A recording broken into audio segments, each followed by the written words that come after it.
What's up, everyone? Welcome to my corner of the internet. I'm your host, Ryan Kramer, and this is Crossover Commerce, presented by PingPong Payments, the leading global payments provider helping sellers keep more of their hard-earned money.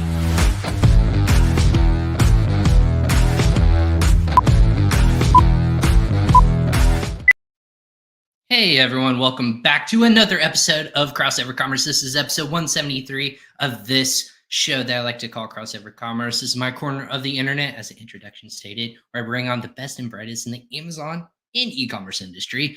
I don't lean one way or to another. If you're talking Amazon, if you're talking e-commerce, we're all going to overlap and cross. I'm going to say cross-pollinate. That doesn't seem like the right word. But we're all going to be talking about the same stuff. But if you're a first-time listener or watcher, thanks for tuning into this show.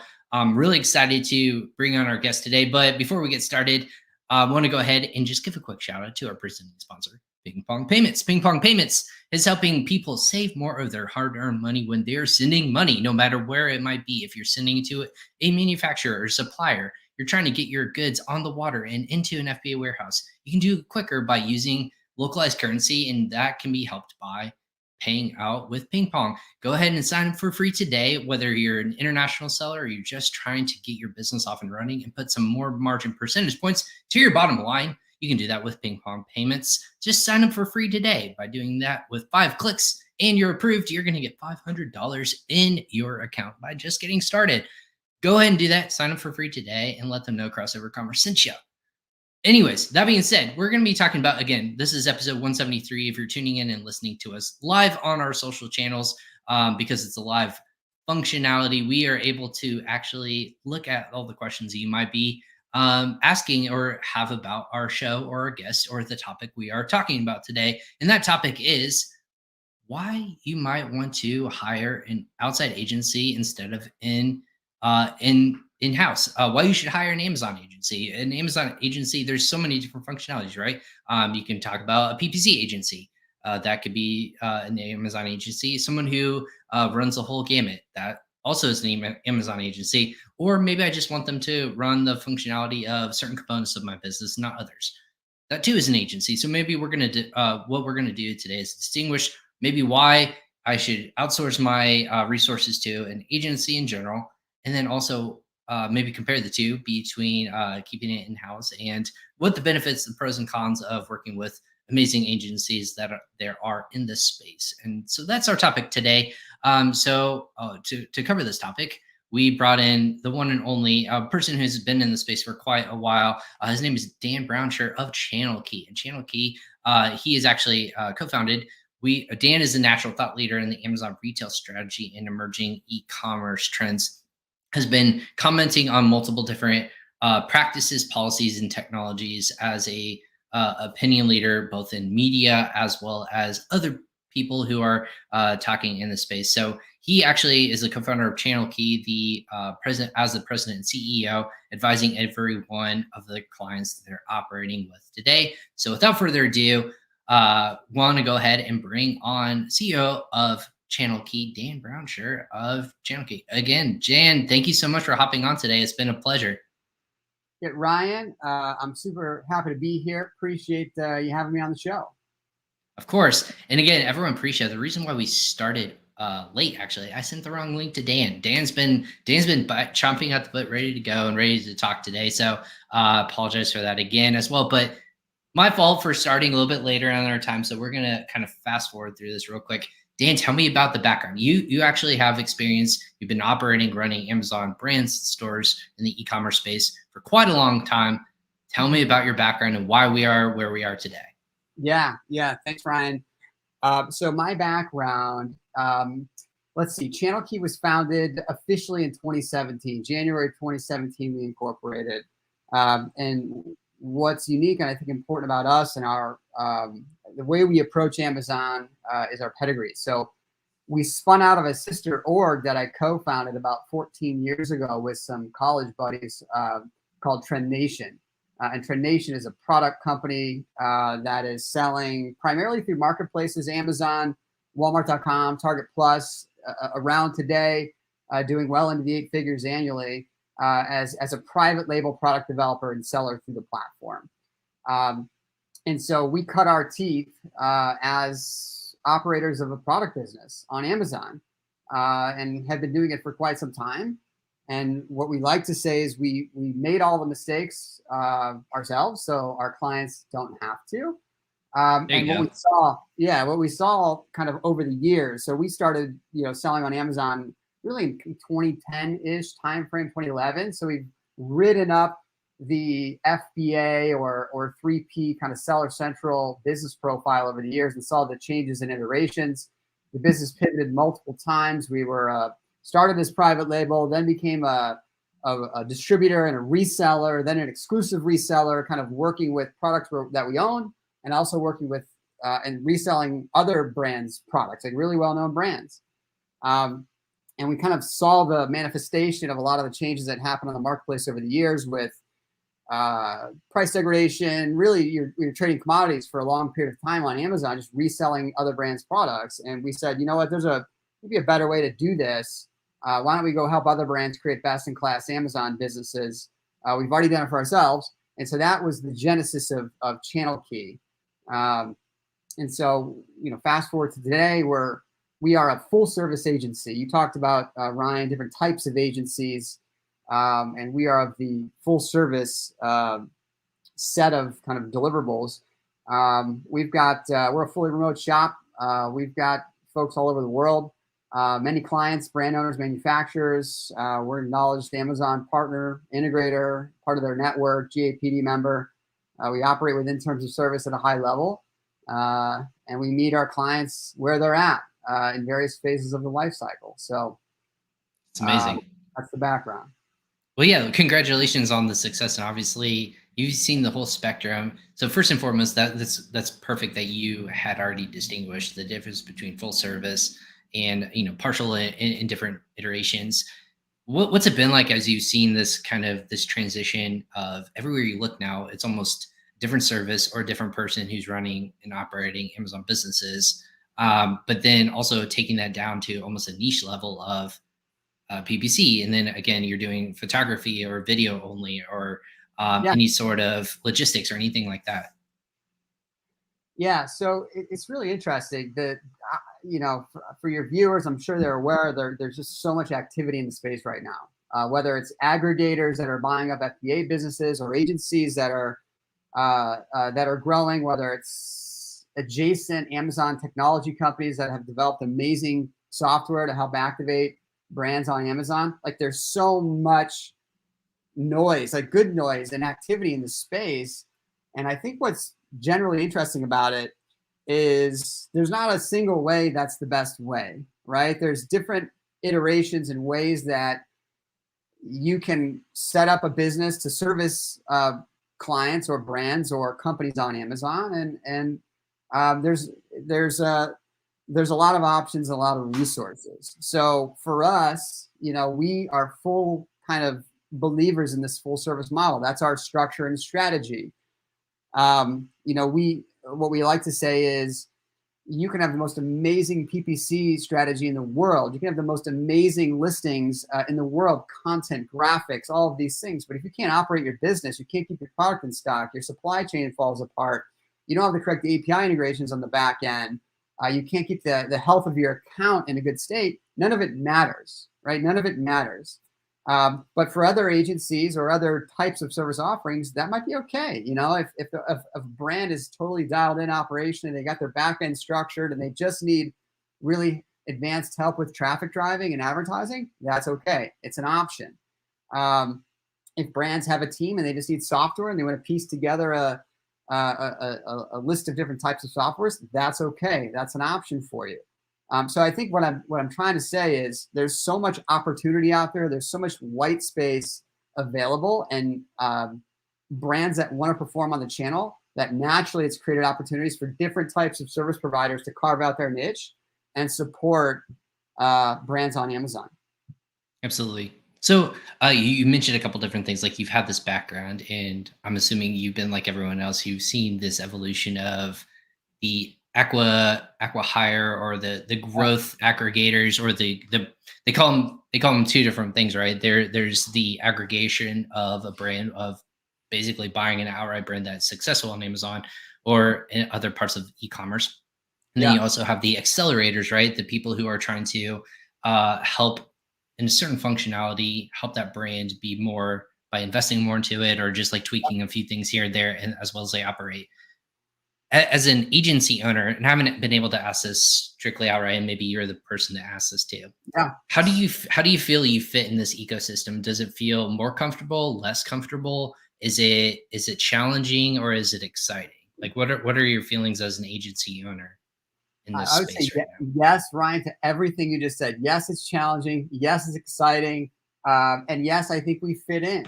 The aggregator model is an interesting model. And what's interesting, just so you're aware, is the company that we started, TrendNation, was acquired. We were acquired relatively recently and has become an aggregator. And so I'm seeing that firsthand on the product side of things. The accelerator model is an interesting and great model. I think what you're referencing are the folks that are buying inventory. Okay, the Patterns of the world, the Quivers of the world, those groups. And I'm really familiar with that business model as well, and it's a great model. But others, the agency makes the most amount of sense. So it really just depends on where the brand is at and what they want. Okay. And so I've come across a scenario recently, which I think might give some insight into this. Call it a very well-known global consumer electronics brand. Okay. We're speaking to them about the agency model versus the accelerator model. And bits and pieces of the agency model made the most amount of sense for them. They wanted to own the account. They wanted to control the pricing. They wanted to be the seller of record. But where they really liked the accelerator model was in the international aspect of it. They had various distribution agreements, territory agreements in Europe, where they couldn't necessarily direct compete with their distributors or wholesalers or retailers. And so using the accelerator model for them made the most amount of sense. They avoided dealing with all the governance of their distribution agreements and designated another merchant of record to be their provider that had the infrastructure, had the warehousing, had all the operations in place to support them. And so in that scenario, it made sense for them to go with the accelerator model. In other scenarios, the agency makes the most amount of sense. And it can boil down to a margin discussion. There's a margin equation. Okay, we're talking about a wholesale relationship versus a retail relationship. There's a control element. Okay, do you as the brand owner want to control the account? You want to control the brand registry? You want to control the content, the ad strategy, all of the above, and allocate your budget? Or do you want to lean on somebody else to be your merchant of record that has that control on your behalf? And so, again, like we are pro full service agency because we're biased and that's our business and we believe in it. But it doesn't always mean that's the right decision or right strategy for all brands. And so you got to talk through it. You got to understand where you're at in the life cycle, what you want, and what controls you may or may not have to give up to achieve what you want. The Switzerland of the e-com world, right? That's why I like to say we are too. But it sounds like what the agency model is, and that's where I've tried to figure out, how this evolves, right? E-commerce, like you said, you've been doing this since 2010. Before then, we didn't get into too much background, but for 10 years, the selling online is still so much in its infancy, and still as everything somewhat evolves and develops. Again, you saw news yesterday of acquisitions of technologies across platforms. For example, I'm sure you're aware of this. Assembly, who owns Helium 10 and a bunch of other tools and suites, owns or just acquired PackView, which has taken them to another level in terms of entrepreneur or like enterprise level, getting into different marketplaces, so on and so forth. So there's this consolidation, but also evolution of the space, both in tools, services, as well as people who are running it. So with that being said, who's kind of like, if I'm a seller and I want to get in this because of entrepreneurship, there's so many different routes that you're going to have to take. Are you seeing more people go a certain direction, or is it really just based upon like product, brand, like we had talked about earlier? There's all these different channels at which they want to maybe be involved with in a process of being an entrepreneur? Like you said, full service agency. I'm just going to assume that it's more hands off, and they're relying on you. But if they want to partner with and they want to eventually exit a business, maybe that's more hands on, and they only piecemeal things together. What's kind of that evolution, or how are you seeing people kind of becoming more into the space? So to Does that make clarify, sense? yeah, it does. Just to put a quick clarification. So if I'm an entrepreneur, right, and I say Mhm. I want to get into the e-commerce space, okay, are you asking whether or not I should I should develop a software, or sell a product, or build a service business, or are you saying if I want to create a product business, should I manage it myself? Should I have an agency? What software should I get? Is that the question? I'm asking both. Yeah, so I'm asking both. So I would like to say first, if I'm in the space as a product based business, and I'm Yes. getting into this, what do you think as you're kind of previewing the landscape, and we'll go product based business? Yeah. Is there a way that a lot more people are tending to go towards that you think in all of your knowledge and wisdom? Obviously, you don't have your eyes on everything. What's that trending go towards? I think it depends, Ryan, on who's starting the company.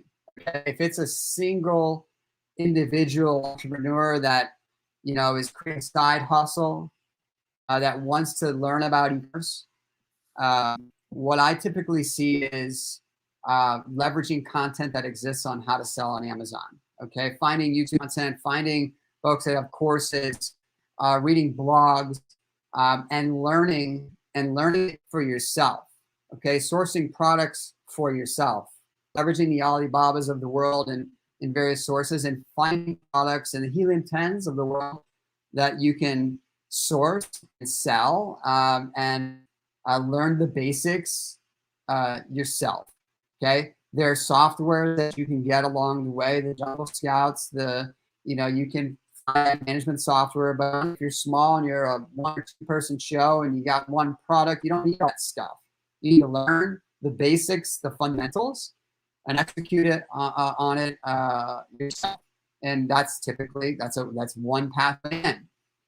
Another pathway we see is there is a more resourced effort, okay, where maybe a company spins off a division, or a manufacturer or a traditional wholesaler or a contract manufacturer says, hey, you know what? We want to go D2C. Like, we're really good at manufacturing kitchen utensils. I'm just making this up. We've been doing it for everybody else for a long time. There's a squeeze on supply chain. There's always a squeeze on margins. We're really good at making kitchen utensils. Why don't we go D2C and create our own kitchen utensil brand? And so in that scenario where you've got an established base, you've got resources, you've got capital, you've got access to products, we typically find that their e-commerce staff is non-existent in a lot of cases. And that's where we can come in as an agency and say, all right, guys, we're going to wrap our arms around you. You can create great products. We can help you with data and defining what the best products are. You create the brand, you get the trademark, and we're going to build you a strategic business plan to operate and execute on Amazon at a very high level. Okay, so it just depends on who the individual or company is that's entering the market, what the best pathway is, and how much resources they have, and what their goals are. Right. Do you like the question if Amazon? I'm assuming you get this question all the time as an agency. Yeah. Of when they're discussing with you, is the marketplace crowded? Is selling on Amazon still profitable? Can I make money? I saw this question yesterday in some Facebook forums, and I laughed to myself because they're asking a group of Amazon sellers why, like, is this something that people still do? Is this something that people are finding profitable? And a lot of comments were coming back like, no, of course, like, we just like to do this for fun, or like for hobbies or anything like that. Do you actually still get those questions quite often of, is it still profitable in terms of, or should we pack up and maybe like close shop? Yeah, so we get the profitability question all the time. It's not necessarily related to, is Amazon a good opportunity or not, okay? Or from a life cycle perspective, like, is Amazon tapped out, or is it too dense with brands or products? It's not necessarily that equation. It's more like, hey, can I actually make money on this platform given their fees? Okay. Sure. And one of the things I think you're referencing is the rising. So Amazon, a pay to play marketplace, period, end of story, pay to play. Okay. Obviously, you're going to pay the toll, okay, which are your referral fees and your distribution fees and all of these things. But the variable cost that is rising rapidly is advertising. Mm-hmm. Right? So advertising is becoming crowded, is becoming more competitive. CPCs are going up. And so that is providing a significant amount of variable margin squeeze in competition. My personal view on the matter is Amazon is still in its infancy. There's a ton of upside and opportunity. And I don't think people, and I don't even know what it will look like in the next 3 to 5 years. It's changing very rapidly, okay? And the way products will be sold through Amazon, e-com, brick and mortar, more omni-channel, leveraging the infrastructure that they keep building, it's going to keep changing. And those that are willing to do it at a high level and be on the forefront and take advantages of the new programs and the new opportunities and the new ad types, in the various ways to build a brand on the platform, there's a ton of upside. There's a ton of upside, in my opinion. I mean, as a percent of total retail, e-commerce is still a small percentage. It's growing fast. And you know what? It's also interesting too is Amazon seems to be cracking down recently on a lot of sellers that aren't necessarily living within terms of service. They banned hundreds of very large Chinese accounts. And so I don't know what that means, other than that might create more white space and opportunity for others to enter the space.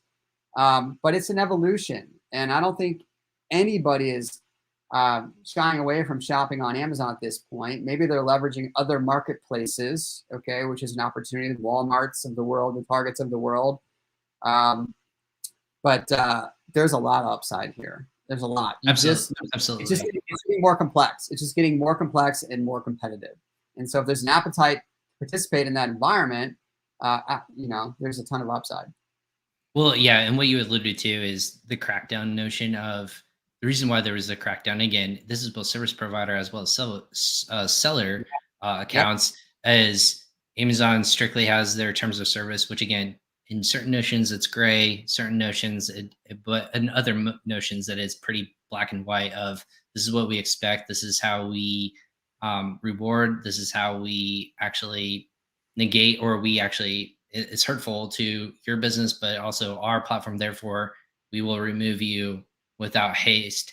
And a lot more people are saying, act in terms of the holy grail, right? I call it the holy trifecta of, in terms of ranking, manipulation, review manipulation, or just manipulation of either hacking or other sorts of getting into other people's accounts. Those are the three that they hold dear and near to their own hearts. So if there's any sort of no tactics, that is what they're getting rid of. It's not based upon where we're located and things like that. But I saw someone joke and say, "Hey, those people are now going over to Walmart and now are selling on Walmart and stuff on Amazon." Yeah. So again, joking capabilities of that. What keeps you as an agency owner? Again, maybe what are the struggles on a day-to-day basis, because you're operating as a company, tens if not hundreds of brands, I'm assuming, on a day-to-day basis. You have this team of people. What's kind of the difficulties on a day-to-day basis for you guys? Man, this is a great question. It depends on which day you ask me, right? Because it changes quickly. So I know what was on today's menu. Like, what were the struggles today? Yeah, let's see. So running any type of business, especially a growing business, is hard. Being an entrepreneur is hard. You're faced with problems every single day, and the pendulum swings back and forth between having the most amazing ever and having the worst day ever, and it happens really quick. And so trying to stay in the middle and realize that it's not as good as you think and it's not as bad as you think always is a mindset that I try to live and I try to push to my team as well. So the struggles. So I'm in the people business. We're a tech-enabled agency. So I'm in the people business and the technology business. I don't have physical products. I don't have a warehouse. I don't have an office. So it's fully remote. So my challenges can relate to a lot of things.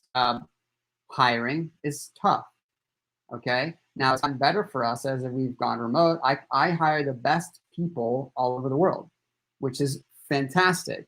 I don't worry about geography or location or finding the best talent within a specific city. I can hire anybody anywhere, which is awesome. Finding talent right now is hard, and it's getting more and more expensive as the proliferation of Amazon happens. The aggregators come in. Ratio continues to raise their valuation by, it seems, $1 billion every other week. And you know what? They need people. And they got a lot of money. And these aggregators have a lot of money. And so there's just a run on talent, right? A run on people. So finding talent is tough. We're heading to Q4. Okay. We're dealing with supply chain issues with most of our clients. And so managing a Q4 strategy, which most of our clients are Q4 seasonal, with constraints on supply chain, furthermore, with constraints on FBA capacity, the ability to ship product into FBA, that is creating challenges operationally, structurally. We try to forecast our clients' businesses every single month, and it gets really challenging and complex because it's the goalposts they continually get moved, right? They're just getting moved. And so managing expectations and trying to create the best outcome possible in Q4 is really hard. In a service business and a service company that is run by people, how do you create a repeated, consistent service and outcome for your clients with different personalities and different people? That's a hard thing. So it's incumbent upon me and our leadership team to build systems, processes, train our people, and be as clear as possible around expectations and what the channel key way is. So that's a challenge for us. You want to keep going? Oh no, I was gonna say, like, that's a lot on a day-to-day basis. So yeah, well, and like you had mentioned, it's on a day-to-day basis. I think the people thing is the most intriguing thing to me. And I say this as a person who's worked in multiple different SaaS and service companies and still work in the service company to this day, is I've constantly heard the thing of people. And you said just the hiring of different, not just agencies, right? Agencies, there's a lot of as well, but each aggregator, which again are upwards of 80 that are public, there's also private. And then you have the nature of people running teams and for each brand on Amazon. Then if you want to make that channel go direct to consumer, there's another team. But I was doing math on a mastermind group, and I said, I know for a fact that they're for marketing team, just for one brand, or a couple brands, anywhere from 5 to 10 people. We'll just call it 10 for a brand. And that's just on Amazon. That's that's supply chain, or that's branding. That is making sure that your listings are optimized. You're in charge of that brand. Is there a point of which the people power can outweigh the brand, the nature of, like, is that unsustainable to have 10 people per brand per acquisition? Because once you start to do the math of, I have 200 brands I'm operating, I have 300 brands I'm operating, you start to do that math in your head, you're like, what in that nature is unsustainable? Is it the brands or is it the people? And most often it's going to be the people, right? Yeah. So I think what you're referencing is scaling a service-based company that's built around people, right? That's correct. Right. And as costs go up, and software technology, the software costs go up, the people costs go up, right? There's a margin squeeze in essence. And so when does it stop becoming sustainable, you're asking? Right. Yeah. Is there an actual cap to that? Because at the current nature, unless you consolidate, right? Unless that person who's operating one brand now operates 3 or 5, like that's the quickest way you can do that. But there's a balance of finding efficiency okay, and leveraging scale. Like there's leverage in scale. You know, if to your point, if so, let's just call a real world example. Okay, you mentioned, I don't know, 8 people to manage a brand. And it's interesting. So for our clients, okay, on average, 8 different individuals touch our client accounts every single month. They have a specific job or function. Okay, could be advertising, could be copywriting, could be graphic design, could be analytics, could be general account management. But as you grow in scale, you find opportunities for efficiencies. Okay, so the graphic designer might not just need to focus on the one account, they can focus on 7 accounts. Okay, there might be a technology that allows us to visually integrate data together and create dashboards so we can make more critical decisions faster. And so there's just this, if you continue to increase stepwise with people, it can get to a point where it becomes too cumbersome to manage and you lose efficiency. So that can happen. And so finding this balance between people and technology and where you've got economies of scale as you grow is the critical part, in my opinion, about running the agency. You know, you build a team structure, you build a model, and then you break it. And that's okay. And so what's next? How do we tweak the model? How do we create a new role? How do we find a way to outsource a role? Like there's different pieces and ways to piece work together without diluting the quality of the service. Absolutely. What is to your mind, maybe you can only speak on yourself. What's the end point to an agency? Like what's the ultimate goal for you? Is it a certain amount of accounts you're operating? Is it a certain amount of revenue? For me, I always look at a creative agency to be in business, and you obviously want to hire more accounts, right? Yeah. At scale, you want more and more. Is there actual roadmap and end goal for you and your team? Because is it to be acquired, or is it to be, we want to manage 300 brands? What's that goal for you as an agency, or do you think for most agencies? You know, every agency is different. The goals are different. The approach is different. The ownerships are all different. And so for us, you know, I can speak to us as our objective is we want to develop our people. Okay. Like we are a culture and people focused agency. Okay. So I'm a fan of this concept of Simon Sinek's The Infinite Game, right? It's an infinite game we're playing, and there's no finish line. Okay, this is not a football game where the clock starts and the clock ends. Okay, the clock just keeps running, and the players in the game change, and the goals change. And so we want to develop our people, and if they leave us for whatever reason, they are better off than they were when they started. Okay, so building our people, developing our people, whatever that means to them is one of our objectives. And the second objective is to deliver fantastic results for our clients and create value for our clients. And so if we can do those 2 things, we're winning. In my book, we're winning. Now, is it 10 clients or 10,000 clients? I don't have a number. We're just trying to do good work and create more and more value for our people and more value for our clients.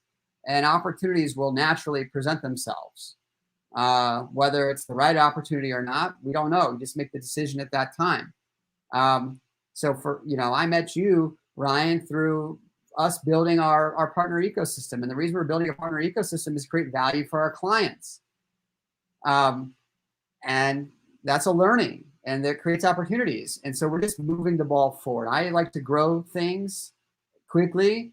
And ultimately there is no finish line for me. There's no finish line. Right.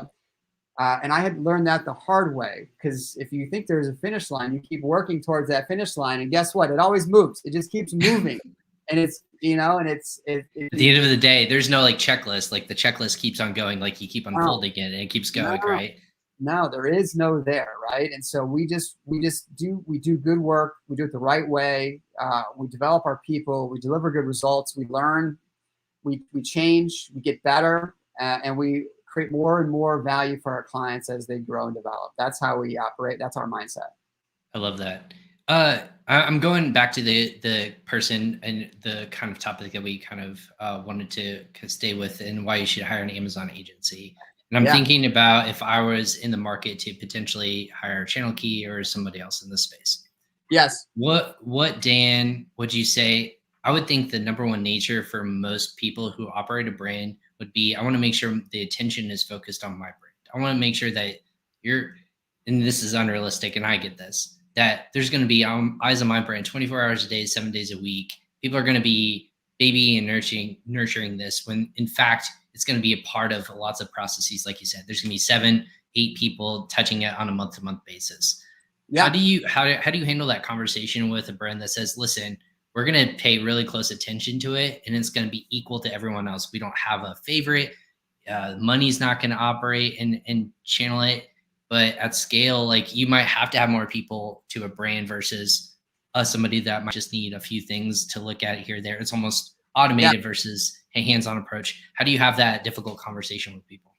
Yeah, you know what? It's actually not that difficult for us, Ryan. I mean, we're a super transparent shop, okay? And the way I would approach that conversation is, there's a couple ways. One is talk to our clients, talk to them, right? We've got case studies, I've got referrals. Please talk to my clients. They'd be happy to talk to you. And the second, and I think really big component here, and we learned this the hard way, is creating alignment, and creating alignment early on what the goals are. Okay, so what can happen in an agency setting with clients is your expectations are not aligned. Okay, we're not working towards the same goal. So very early on, what we do is we create a very robust strategic business plan. Okay, that says, and we do this with our clients, it says what the goals are, what the KPIs are, what the merchandising calendar is, what the ad budget is. Okay, and we work to the plan. Okay, we align on the plan, we agree on the plan, and we work to the plan. And if we're off plan, the conversation becomes, how do we course correct? If we're above plan, we pat each other on the back and we say, how do we keep this going or go even faster? And so I think the answer is, what do you want? Okay, as a brand, like this is we ask the brand, what do you want? What are your goals? What do you care about? What are the issues you have in your business? Okay, and can we effectively align on expectations? And if the answer is yes, we're good. It doesn't matter, right? You're coming to me for a reason, right? Or we're coming to you for a reason. What's the issue? There's a reason. Okay, let's talk through the reason, figure out where you want to be, and we'll tell you if we can get you there or not. And if we can't, we will tell you we can't get you there. It doesn't make sense. And so I think the key is just aligning on expectations, Ryan. That's the whole key. No, that's a great thought. And I've had to advise lots of different brands too, is make sure you understand the upfront nature. Because I hate it when, and this is me personally, and I think everyone hates this, so when you're overpromised and underdelivered. Like, I think across the board, that should be the basis of any sort of service provider, right? You want to overpromise, or you want to always over deliver, but then also make sure the expectations are going to be, say, hey, listen, this is going to take a lot of work, whether it be time, money, or effort. Yeah, where we can do that if this or these expectations can be met. And I think that's always what's missing in terms of whether it's a service base in this industry, or saying, yeah, we can just throw money at it and it'll fix itself. No, it could be an issue of like your product itself, or it can be a whole list of things, and they just go around from agency to agency and they're like, yeah, we can fix it. And then like hire us to do this and we'll throw money at PPC, but at the core of it, they don't fix it. Again, this is a one-off nature of example, but when someone doesn't meet those expectations, do you have lots of clients that come to you and say, hey, we were burned by this company XYZ because they said they could do this, they didn't do this. What are we missing here? And they almost come up with more questions than they have answers. All the time. It happens all the time. And there's a lot of. What do you think that is? Great work. Why do I think that is? I don't know. It could be a number of things. I mean, listen, it took us a while to get where we're at. Okay, I've almost 45 people on my staff, and we're growing, and we weren't always this way. And I'm not saying we're the greatest in the world, but we're a lot better than we were 3 years ago. Okay. And we've made a ton of mistakes along the way. And so I believe people are good, right? And people aren't saying they can do things when they fully believe they can't. I believe that it's just hard, and that maybe they're not asking the right questions, or they're not having the right communication on the front side to create alignment. And honestly, I think that's it. I really think that is it. So if there's a misalignment between the client and the agency, it's not good for anybody. It's not good for anybody. It's not good for the agency, and it's not good for the client. And if you want to continually churn business and build a bad reputation, it's easy to do. It's easy to do. Okay. You can, to your point, overpromise and not deliver, and you're going to build a reputation accordingly. And you're going to churn clients, and you're not going to have a sustainable business. And so we've taken the approach that we're going to do a ton of work on the front side and figure out if this is the right fit, not only for us, but for you guys. Like, you need to be comfortable with us. Here's what we do. Here's what we don't do. Okay. If you want us to grow your business from 1 million to 20 million in 1 year, maybe that's achievable, but maybe not. And if it's not achievable, we're going to tell you it's not achievable, because for me and my staff and my people, where you start to really win is by building long-term relationships and long-term partnerships with clients. Like, that's how you win. And if it's a constant back and forth and inflow and outflow of clients, guess what? Your people are going to be unhappy, and your clients are. Absolutely. Not sure if you're still there, Dan. Your screen went blank all of a sudden. We might have lost Dan. Everyone, let me go ahead and try to get him back. If he is there, we'll just wait for him to unfreeze for a second. But if that's the nature, Dan, I'm gonna pull you off until you unfreeze for a second. If you can hear me. Otherwise, I'm just gonna go. So right now, we were talking with Dan Brownshire of Channel Key. If you're watching us live, again, this is the nature of having a live broadcast. I'm gonna keep an eye on see if Dan can come back or not.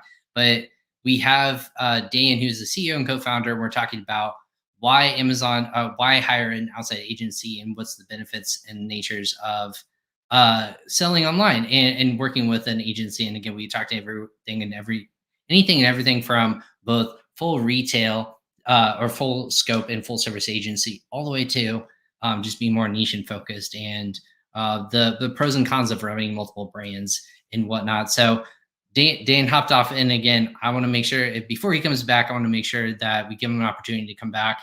Otherwise, we'll have to cap it at that today. Again, technical difficulties on a day-to-day when you have live podcasting. This is what you do. Sometimes technology, and we'll just blame the internet, doesn't work on a day-to-day basis. So if Dan can come back on, that would be fantastic. If not, we'll have to have him on again on a different nature. But again, if you're watching or listening to this podcast episode, again, this is episode 173 of Crossover Commerce.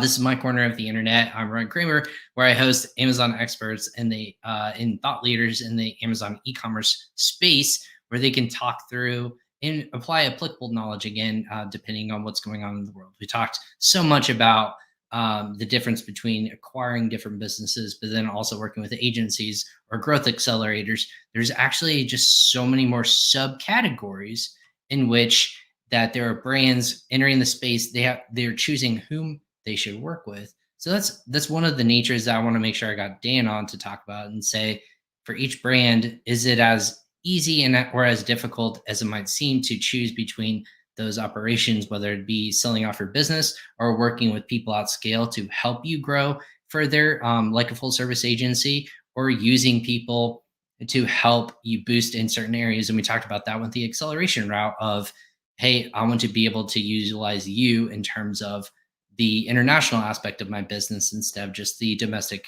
part, wherever you might be selling from. So we covered a lot about that in our episode. And just kind of wrapping up too, I'm going to assume that Dan just can't get back on, or his internet kicked out. I know there's a little bit glitchy there. That's okay, because I want to make sure I get him back too, maybe for a roundtable discussion to talk through some of these different topics. If we happen to catch him, I'll make sure I give him some parting words. But if you have your questions, feel free to put them in the comment section below. Or if you are listening to this live, you can connect with Dan as well. For everyone who's watching this live, I'll go ahead and mention that you can connect with Dan on his LinkedIn page. But then also you can connect with Channel Key at just channelkey.com, and just search for them on Google. It's really easy to find their content and services if you are in the nature of looking for a business that can maybe help you take your business to the next level in that agency world. Again, just going ahead and cap off a little bit early today in saying that due to technical difficulties, I appreciate Dan Brownshire of Channel Key for hopping on Crossover Commerce today. Again, we're going to roll with the punches as we do with every single episode, and thank him today. Now considering him a friend of the show, it was a pleasure just to kind of pick his brain for being in the space again for as long as he has been on the space. With that being said, this has been Crossover Commerce. I'm Ryan Kramer. We'll be back again live tomorrow. We're going to actually be talking about specifically have on, again, friend of the show, Chris Freiberger of InReach. We're going to be talking about one of my favorite topics, Amazon Aggregator challenges. Yes, that is what is not the sunshine and rainbows version. What are actually the challenges of so many different businesses that are coming into the space? They're coming into the space, telling people that they can buy their business and take it to the next level. What are the challenges of running an aggregator or business brand growth business? So we're going to be talking through that, and he's been fantastic, has his pulse on the industry, both on the service side, the agency side, as well as seller side, and helping people connect the dots there as well. So we're going to be talking about that again live on our channels on Facebook, LinkedIn, YouTube, and Twitter. Also, you can listen to this every podcast that we publish on your favorite podcast destination, or if you go to usa.pingpongnext.com/podcast, that's where you will be able to listen to those as well. I'm Ryan Kramer. This is Crossover Commerce. We'll catch you guys next time on final words from Dan, if he is there. He just hopped back on. Dan, we caught you before we signed off. Sorry, Ryan. My internet totally just crashed. I'm on my cell phone. That's okay. Right now. I apologize. That's okay. And I know you have to go too. Was there any parting words? I know we were kind of wrapping up here. What's kind of like your forecast again for the remainder of 2021 and going into the next part of the year? My forecast, Ryan, is rosy. I'm feeling positive about the economy. I'm feeling positive about the e-commerce space. I'm feeling positive about Amazon and other channels. And I think that the dynamic is going to continue to be fruitful with upside for the folks that perform at a really high level. Whether you're a technology company or an agency or a brand, there's so much opportunity out there. There's so much capital right now that exists that I think I'm bullish. I'm bullish, Ryan, and I think I like it. I have just a ton of excitement around it, and a ton of excitement about the space and what we're building at Channel Key in general. So, and people can connect with you. I mentioned you on LinkedIn, but also on your website. Is there a better way to connect with you or the team? Yeah, I would say follow me on LinkedIn. Follow Channel Key on LinkedIn. We produce a ton of content. Sign up for our blogs on our website. So www.channelkey.com is a good place. Message me, message our team, follow our content. We're happy to help in any way we can. So stay close. That's awesome. Well, and now I was telling people, now friend of the show will have you you come back on just to kind of go down these dark paths that we both kind of set the tone for and go into more in depth on. But hey, thank you so much for sharing your insights, especially for Q4. I think there was a big distinguishing difference that I loved hearing, me personally. But thank you so much for hopping on. I know you have a meeting to go to, so I was going to wrap this up naturally for people. So thanks so much for hopping on another episode of Crossover Commerce. Yeah, Ryan, thanks for having me. Appreciate the time. I'd love to join you again. We got plenty to talk about. So let me know when you're open or ready, and I'll be there. Of course. Thank you, Dan. And again, thank you everyone else for coming on Crossover Commerce. I'll go ahead and now cap us off on this episode. We'll catch you guys tomorrow again on another episode as we talk with, again, Chris Freiberger, Amazon Aggregator Challenges. We're going to be talking with him. He represents InReach, and we're going to be discussing not just the rosy side of aggregator business, but the challenges of which they are operating under as well. We'll catch you guys next time on another episode. Take care.